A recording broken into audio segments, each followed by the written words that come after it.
हाँ देखिए, original form of Newton second law of motion. देखो ये मोमेंटम और ये इम्पल्स, ये पूरा चैप्टर डेडिकेटेड चैप्टर्स है आपका, जो हम वर्क पावर एनर्जी और उसके बाद सेंटर ऑफ मास पढ़ने के बाद पढ़ेंगे। ठीक है ना। बट कई बुक्स में क्या है, एनएलएम के साथ ही इस तरह की प्रॉब्लम दे देता है इम्पल्स की और ये। ठीक है ना। तो आपको ये ना लगे कि हमारा ये कवर ही नहीं हुआ, या आप वहां पर भी ये प्रॉब्लम कर पाए। तो इसलिए मैं आपको एक थोड़ा सा इंट्रोडक्शन इसका मोमेंटम का और इसकी टर्म में न्यूटन्स लॉ का और एक इम्पल्स का बहुत ही बेसिक दे रहा हूँ, जिससे कि इस लेवल तक जितना पूछते हैं वो सारा करना। ठीक है ना। अच्छी प्रॉब्लम्स और डिटेल में हम सब पढ़ेंगे। पूरा चैप्टर ही डेडिकेटेड है मोमेंटम और इम्पल्स को लेकर। ठीक है। तो अभी जस्ट वो इंट्रोडक्शन के आप अपने पैकेज के प्रॉब्लम भी कर लें, या किसी बुक्स को आप रेफर कर रहे हैं तो उसमें भी हो सकता है, यहाँ पर दे देते हैं कहीं। ठीक है ना, क्योंकि है तो आफ्टर ऑल न्यूटन्स लॉ से। देखिए, linear momentum of a particle of mass m is defined as p vector is equal to mv vector. ठीक है ना। ये पार्टिकल का लिनियर मोमेंटम कहलाता है। ठीक है ना। पार्टिकल का linear momentum p vector is equal to mv vector. ठीक है। अरे हार्दिक है ना, हार्दिक है, शगुन डिस्कनेक्ट हो गया। चलो कोई बात नहीं। तो according to the Newton second law of motion, force कितना होगा, dp वेक्टर बाई dt होगा। तो कितना आ गया, D by D T of M V vector, M बाहर निकाल लिया आपने तो ये आ गया D V vector by D T. तो ये D V vector by D T क्या कहलाता है आपका, ए वैक्टर कहलाएगा। तो इस तरह से फोर्स का एक्सप्रेशन आ गया आपका एम ए वैक्टर। ठीक है। तो इफ एम इज कांस्टेंट तो आपका फोर्स क्या कहलाएगा, force vector is equal to M A vector. ठीक है। तो इससे आ जाता है कि मास जब तक कांस्टेंट। ठीक है ना। और एवरेज फोर्स क्या बोला जाएगा, delta P vector upon delta T. अगर मास वेरिएबल होगा तो फिर यहीं रुक जाते हैं, हम देखते हैं फिर कैसे करते हैं। ठीक है। तो एवरेज फोर्स क्या होता है आपका, delta P vector upon delta T होता है। ये एवरेज फोर्स कहलाएगा। वो तो ठीक है, rate of change of momentum है तो हर रेट दो तरह की होती है। तो इंस्टेंटेनियस फोर्स ये है, एवरेज फोर्स बोला जाता है कभी भी। तो बहुत इंपॉर्टेंट है, कभी समझ नहीं आता एवरेज फोर्स कैसे निकालना। तो ये बहुत हेल्प करता है आपका, change in momentum divided by time taken. ये आपका एवरेज फोर्स कहना है। ठीक है। तो अब इसकी और थोड़े से प्रॉब्लम भी हम लगा के देखेंगे। उससे पहले लीनियर इम्पल्स की डेफिनेशन और समझ। तो लीनियर इम्पल्स क्या होता है, फिर large force x for a very small interval of time. जैसे आप बैट से बॉल को मारते हैं क्रिकेट, तो बॉल आती भी होती है, आप बहुत लार्ज फोर्स लगाते हो, एकदम ड्रेस्टिक चेंज आ जाता है उसमें। ठीक है। तो अगर ऐसा हो रहा हो कि बहुत ही कम इंटरवल ऑफ टाइम में बहुत ज्यादा फोर्स आपने लगा दिया हो। ठीक है। तो फोर्स टाइम के साथ कैसे वेरी कर रहा है, इसका जो एक्सप्रेशन है वो निकालना बहुत इम्पॉसिबल सा है, कि बहुत ही कम टाइम में इस तरह से एकदम से फोर्स बढ़ भी गया और एकदम से घट भी गया, इस तरह से कुछ भी हो सकता है वेरिएशन। ठीक है। तो हम यहाँ पर वैसे कुछ नहीं निकाल सकते कि हम F equals to M A से ए निकालें, ए टाइम के साथ कैसे वेरी कर रहा है वो निकालें, फिर उसको डीवी बाई डी टी करें। तो ऐसा पॉसिबल नहीं है, क्योंकि आपको फोर्स या एक्सलरेशन का उस स्मॉल टाइम में वेरिएशन ही क्लियर नहीं। ठीक है। तो फिर इसके इफेक्ट को कैसे इंक्लूड किया जाए, कैसे इसको एक्सप्रेस किया जाए, क्योंकि इतना चेंज हुआ है मोमेंटम में, फोर्स तो बहुत ज्यादा लगा है, बट टाइम के साथ कैसे वेरी कर रहा है ये निकालना बहुत ही इम्पॉसिबल है। ठीक है। आपने फुटबॉल को किक किया या आपने बैट से बॉल को मारा, आपका फोर्स एकदम से आया, खत्म भी हो गया, आप क्या कभी भी उसका एक्सप्रेशन निकाल सकते हैं क्या, कभी भी नहीं निकाल सकते। ठीक है। फिर इसको कैसे लिया जाए, तो थोड़ा सा और डेफिनेशन पे गौर किया गया, डीपी वेक्टर बाई dt। ठीक है। तो लोगों ने बोला देखो मोमेंटम का चेंज आया है, बॉल कैसे आके कैसे गई है वो क्लियरली दिखता है। ठीक है।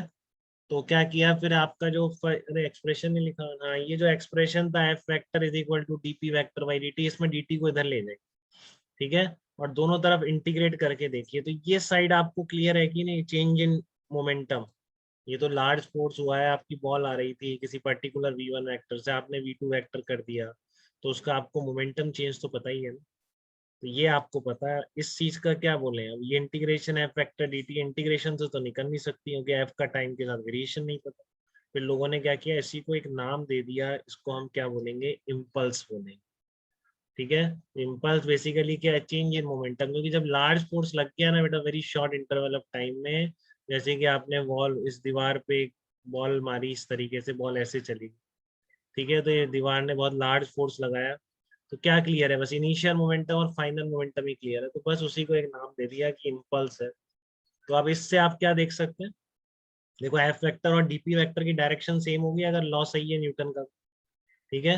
तो ये आपको ये मिल जाएगा कि इस बॉल ने किस डायरेक्शन में फोर्स लगाया है, ये इसकी इंपॉर्टेंस। ठीक है ना। अब आपको ये मिल जाएगा कि इस बॉल ने, नहीं तो कैसे मिलता, मिल ही नहीं सकता था ना। आपकी ये वॉल है, आपका यहाँ पे लाइन है, इधर से आके इधर से जा रहा है कोई, तो आप किस डायरेक्शन में फोर्स निकाला उस डायरेक्शन के अलोंग यूनिट वेक्टर निकालो। ठीक है। तो कैसे निकालेंगे, आपको ये समझ में आ गया न्यूटन लॉ से कि जो चेंज इन मोमेंटम है that is the direction of F vector और that is the direction of impulse. इसी को इम्पल्स नाम दे दिया है। Integration F vector dt, this is called impulse. ठीक है। तो इम्पल्स के लिए ऐसी रिक्वायरमेंट नहीं है बेटा, इम्पल्स डिफाइन होने के लिए कि बहुत ही कम टाइम के लिए फोर्स लगना चाहिए, गलत फहमी हो जाती है। इम्पल्स का मतलब बहुत ही कम टाइम के लिए, तो ऐसा नहीं।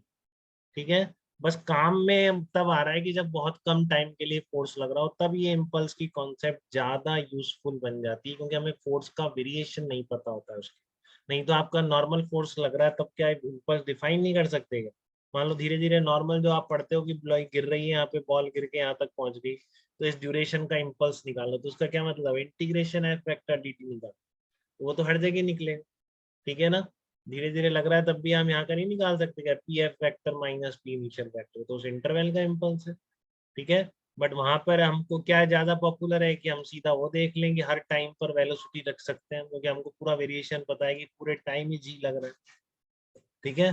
तो वहां पर फिर इम्पल्स की जो कंसेप्ट है वो यूजफुल नहीं रह जाती, अप्लाई नहीं होती, ऐसा नहीं है। Integration F vector dot D T is the impulse. ठीक है। बट कब यूजफुल हो जाती है, जब आपकी कोलिजन्स क्या आती हैं, जैसे पार्टिकल की कोलिजन हुई, ठीक है ना, वॉल के साथ या आपस में दो पार्टिकल टकरा गए, तो बहुत कम टाइम के लिए कांटेक्ट में आए, आप बिल्कुल नहीं देख सकते, एकदम से लार्ज फोर्स आया चला गया, तो इफेक्ट क्या बचा, चेंज इन मोमेंटम बचा, और क्या बचा। ठीक है। इसलिए तब ये कंसेप्ट काफी यूजफुल रहती है, तो इसलिए हमने इसको डिफाइन करके बता दिया आपको यहाँ। इसका एक एग्जांपल भी कर लेते हैं। जैसे मैं कह रहा था आपको, मान लीजिए ball of mass 1 kg strikes the wall, ये कोई भी रैंडम वेक्टर दे रखा है।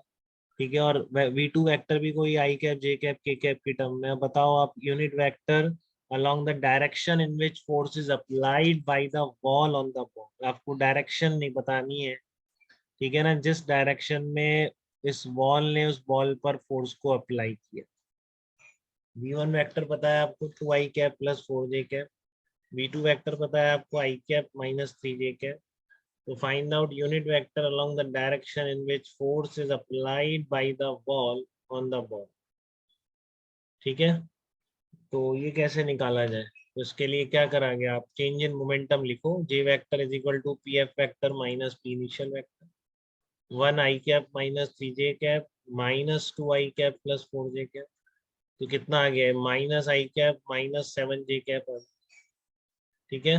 तो आपका j वेक्टर की डायरेक्शन का यूनिट वेक्टर क्या है, वेक्टर अपॉन मैग्नीट्यूड। ठीक है। जे वेक्टर की डायरेक्शन का यूनिट वेक्टर क्या है आपका, वेक्टर अपॉन इट्स मैग्नीट्यूड। जब जे वेक्टर निकल गया तो किसी भी डायरेक्शन का यूनिट वेक्टर ऐसे निकालते हैं, तो ये आपका आंसर हो जाएगा कि unit vector along that direction in which force is applied by the wall of the, ऐसे निकाल सकते नहीं, कैसे निकाल। ठीक है। तो चेंज इन मोमेंटम क्लियर था, तो इस तरह से ये इम्पल्स आपने निकाल लिया है यहाँ पर। कोई डाउट बेटा इम्पल्स लिखने में किसी को भी, ये इम्पल्स की डेफिनेशन में, या फिर इस मोमेंटम की डेफिनेशन में, और general form of Newton second law में। सबसे पहला फॉर्म ये था, rate of change of moment. अगर मास कांस्टेंट हो तो ये बन जाता है जो हम इस चैप्टर में अप्लाई करें। ठीक है। क्लियर है सबको ये चीज।